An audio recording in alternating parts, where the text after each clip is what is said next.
నేను కూడా అలాగనుకున్నానే ఇక్కడ దంచి ఉపన్యాసం దంచి చాలా స్వామి ఇక్కడ వద్దు, మాకేదో కల్చరల్ ప్రోగ్రామ్ వస్తున్నాయి, మేము హ్యాపీగా మేము ఎంటర్టైన్ చేసుకుంటామని మమ్మల్ని వదిలిపెట్టండి అన్నట్లు నేను కూడా ఒకప్పుడు మీ స్థానంలో కూర్చొని ఆలోచించిన వాడిని.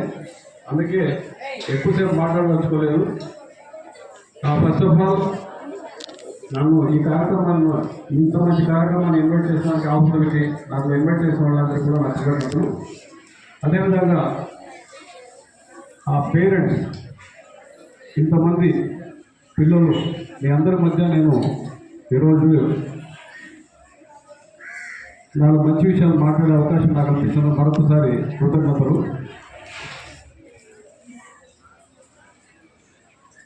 ఫస్ట్ చిత్తూరు డిస్టిక్, ఈ చిత్తూరు డిస్టిక్ గురించి ఒక గొప్పతనం ఉంటుంది. మీరు ఎంతమందికి తెలుసో ఊరికే జస్ట్ కనుక్కుందాం. బాహుబలి హీరో ఎవరమ్మా? ఓకే.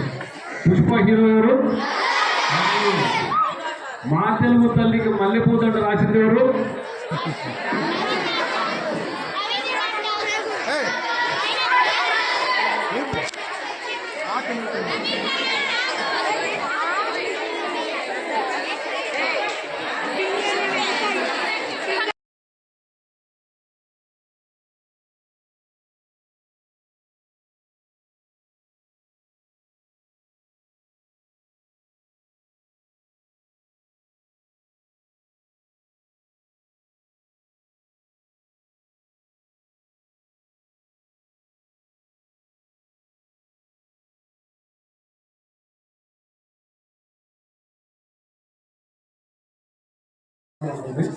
ఎందుకు చెప్తున్నానంటే ఆ మహానుభావులు ఇప్పుడు ఈ జిల్లా విడిపోయింది.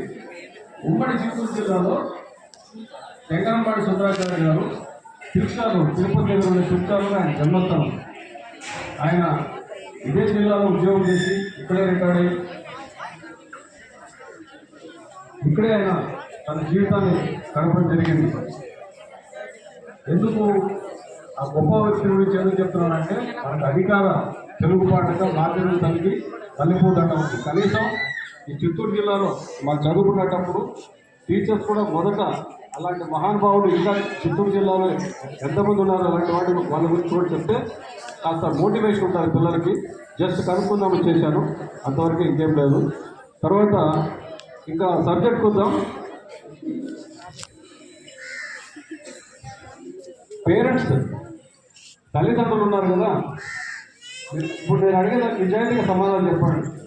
మీ పిల్లల్ని మీరు స్కూల్కి పంపించిన తర్వాత వాళ్ళు అక్కడ చదువుకుంటారు, మేము ఫీజు కట్టేస్తున్నాం లేదంటే బుక్కులు కొనిచ్చేస్తున్నాం అని కాకుండా ఎప్పుడన్నా వాళ్ళ బ్యాగ్స్ కానీ వాళ్ళ లగేజ్ కానీ మీరు ఇళ్లలో చెక్ చేస్తున్నారా? నిజాయితీగా చెప్పండి.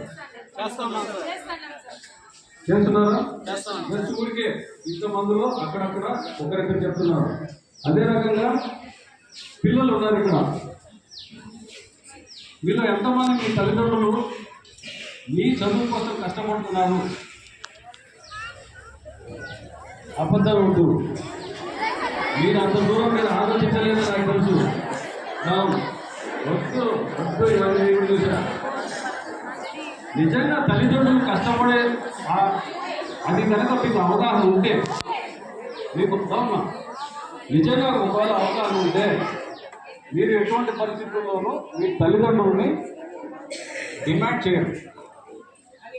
వాళ్ళ కష్టాన్ని అర్థం చేసుకొని వాళ్ళకి ఎంత శక్తి మీకు ఏదైనా సౌకర్యాలు ఇంతకుముందు మేడం చెప్పినట్టు సౌకర్యాల గురించి మాట్లాడాలి.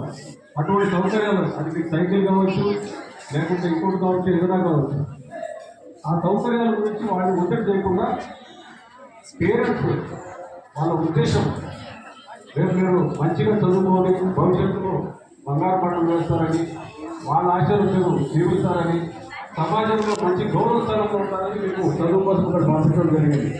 నేనేం చెప్తున్నానంటే చదువు అంటే ఒకటే చదువు కాదు, మరియు టైం ఇన్ఫర్మేషన్. నేను చాలా పూర్తి సాధన వచ్చాను, కూలి పనులు చేసుకొని వచ్చాను.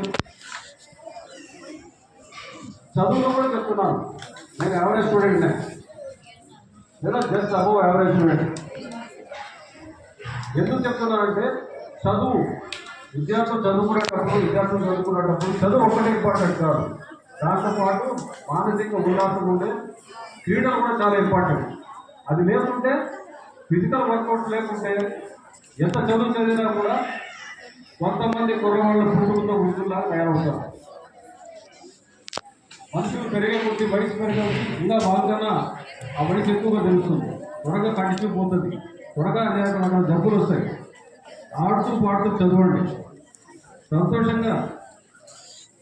ఈ విద్యార్థి దశ బంగారు దశ మళ్ళీ రాదు. చిన్న చిన్న సంతోషాలు సరదాలు ఉండాలి, కానీ ఆ సంతోషాలు సరదాలు మీ భవిష్యత్తు దెబ్బతీసేటట్టు ఉండకూడదు, మీ తల్లిదండ్రులకు అవమానం కలిగించేటట్టు ఉండకూడదు, మీరే 10 మందిలో పోలేని పరిస్థితిలో ఉండకూడదు. అలా చేయాలంటే ఏం చేయాలి? ఫస్ట్ ఆఫ్ ఆల్ తల్లిదండ్రులు ముందుగా వాళ్ళ పిల్లలు చేసే స్నేహాల గురించి చూడాలి. ఎటువంటి వాళ్ళతో స్నేహాలు చేస్తున్నారు, స్కూల్ నుంచి వచ్చిన తర్వాత వాళ్ళ ప్రవర్తన ఎలా ఉంది. అప్పుడప్పుడు విద్యార్థులు టీచర్స్తో వచ్చి మాట్లాడాలి. మామూలుగా జనరల్గా పోలీసులు కంప్లైంట్స్ తీసుకుంటారు, వచ్చిన తర్వాత దాని మీద ఏదైనా యాక్షన్ తీసుకుంటారు అనేది కామన్. కానీ డ్రగ్స్ ని అరికట్టడం లేదా సైబర్ కేసుకు సంబంధించి ఏదైనా నిరోధించాలంటే ఒక్క పోలీసుతోనే సాధ్యం కాదు. కాబట్టి ప్రభుత్వం చాలా దీని మీద దీర్ఘంగా లోతుగా ఆలోచన చేసి విద్యార్థి స్థాయి నుండి ఆ విద్యార్థి స్థాయిలో పిల్లలు స్కూల్ పంపే తల్లిదండ్రుల దగ్గర నుండి సమాజంలో ప్రతి ఒక్కరికి కూడా ఇందులో బాధ్యత ఉందనేది గుర్తించడం అనేది చాలా హర్షించదగ్గ విషయం. ఎందుకంటే నంబర్ ఆఫ్ ఎంతో మంది బాధితుల్ని